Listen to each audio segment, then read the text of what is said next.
7 বছর মানুষের দোকানে চাকরি কইরা কিছু টাকা তিলে তিলে সঞ্চয় করছি। এই টাকা দিয়ে আজ আমার স্বপ্ন পূরণ করব।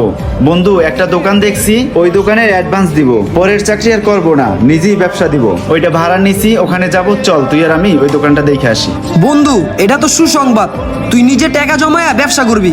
পরের চাকরি করার চেয়ে নিজে অল্প হইলো ব্যবসা করা অনেক ভালো। আরে কিরে বন্ধু? কিরে বন্ধু, তোর মন খারাপ কা? কি হয়েছে তোর? বন্ধু, আসলে ছোট ভাই বিদেশ যাইবো, কিছু টাকা শর্ট আছে।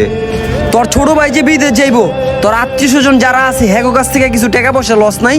বন্ধু, সবার থেকে টাকা পয়সা লইছি, তারপরও 3 লাখ টাকা শর্ট আছে। এই 3 লাখ টাকার জন্য আমার ছোট ভাইটা বিদেশ যেতে পারতাছে না। কি করুম কিছুই বুঝতাছি না, টাকা মেনে যেতেছে না। বন্ধু, তোর যেহেতু 3 লাখ টাকা শর্ট আছে, আমার কাছে এই 3 লাখ টাকা আছে। তুই এইটা নিয়ে তোর ভাইয়ের স্বপ্ন পূরণ কর। বন্ধু, তোর এই উপকারটা আমি কখনো ভুলতে পারুম না। থাক বন্ধু, আমি তাহলে আমার ছোট ভাইরে বিদেশে ব্যবস্থা করে দিতেছি এই টাকাটা দিয়া। বন্ধু, তুই তোর স্বপ্ন বাদ দিয়ে ওর ছোট ভাই স্বপ্ন পূরণ করার লেগে টাকাগুলা দিয়ে দিলি। তুই কাজ কইরা অল্প অল্প করে টাকা জমায়া তুই নিজে একটা ব্যবসা দিবার চাইলি। আর তুই কি করলি? ওর ভাইয়ের টাকা লাগবো, তুই ওরে টাকা দিয়ে দিলি। আরে বেটা, হয়তো একটা সুবিধা বাস, ওরে টাকাটা দেও কি ঠিক হইলো? থাক বন্ধু, এতে আমার কোনো সমস্যা নাই। ওরে উপকার করতে পারছি, এতে আমি অনেক খুশি।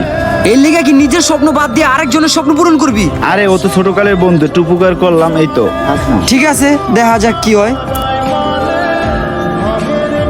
ভাই, আপনি হলেন আমার বিজনেস পার্টনার। আমি ব্যবসার ক্ষেত্রে যেভাবে সফলতা এনে দিতে পারুম, কেউ পারবো না আমার মতো। কারণ আমি ছোটবেলার থেকেই অনেক পরিশ্রম করে এই জায়গায় আসছি। কিরে, ওই রে মামুন না? 2 বছর পর ওরে দেখলাম আজকে। কিরে বন্ধু, কেমন আছো? আয় আগে বুকে আয় বন্ধু। আরে বেটা, আমার বিজনেস পার্টনার এই জায়গায়, তুই সাইডে একটু তোর লগে কথা আছে। কি হয়েছে ক? ওই বেটা, তুই আই বন্ধু বন্ধু করতেছস, তুই চিনোস রে? এ বেটা 20 টাকার মালিক, বেটা আমার বিজনেস পার্টনার। তুই বেটা হ্যার সামনে বন্ধু পরিচয় দেস, তোর বেটা দেখতে লাগে ফকিরের মতো। এই ফকিরনি ড্রেস আপ লয়া তুই বন্ধু পরিচয় দেস আমার বেটা একটা ভিআইপি মানুষের সামনে। আমার মান সম্মান রইলো? কি রে, মামুন রনির লগে এরকম খারাপ ব্যবহার করতেছে কে? তুই এখন চোখের সামনেতে যা, তোর লগে আমি পরে দেখা করুম না, যা। হায় রে বন্ধু রে, সামান্য কিছু টাকা হয়েছে আর তুই ছোটকালের বন্ধু রে আমার ভুলে গেলি। আর তুই একদিন টাকার জন্য এর কাছে হাত পাচ্ছ, কেউ তোরে টাকা দিয়ে সাহায্য করে নাই। ভাই, লোকটা কেরা? আগে আমার কর্মচারী ছিল। আরে বন্ধু রাসেল, কি অবস্থা তোর? ভাই, এটা আমার ছোটবেলার বন্ধু। আরে রাখ তোর বন্ধু, ভালোই তো উন্নত করে লাইছস এই 2 বছরে। বাহ, কোট প্যান্ট, দামি জুতা, দামি পোশাক, অনেক উন্নত করে লাইছস দেখি নিজেরে। তুই একবার চিন্তা করছস 2 বছর আগে তুই কি আছিলি? আমি তো দূরে থেকে সব দেখলাম। রনির সাথে তুই কি খারাপ আচরণ করলি? রনি নাকি তোর এখানে কাজ করে। রনির উপকারের কথা ভুলে গেছস আর ভুলবি না কি লেগা? তুই তো বেটা নিমো খারাম।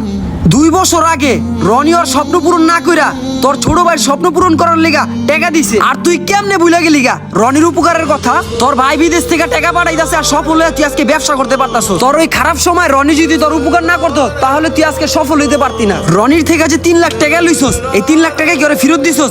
বন্ধু বান্ধবের খাতিরে তোর কাছ থেকে টাকাটাও চায় না। আর তুই আজকে যে আচরণটা করলি ওর সাথে, এই কাজটা কি তুই ওর সাথে ঠিক করছস? ভাই, আপনি কাজটা ঠিক করেন নাই।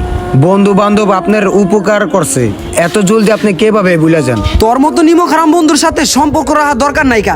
এরকম বন্ধু থাকার চাইতে না থাকা অনেক ভালো। থাক, তুই তোর রাস্তা দেখ, যা।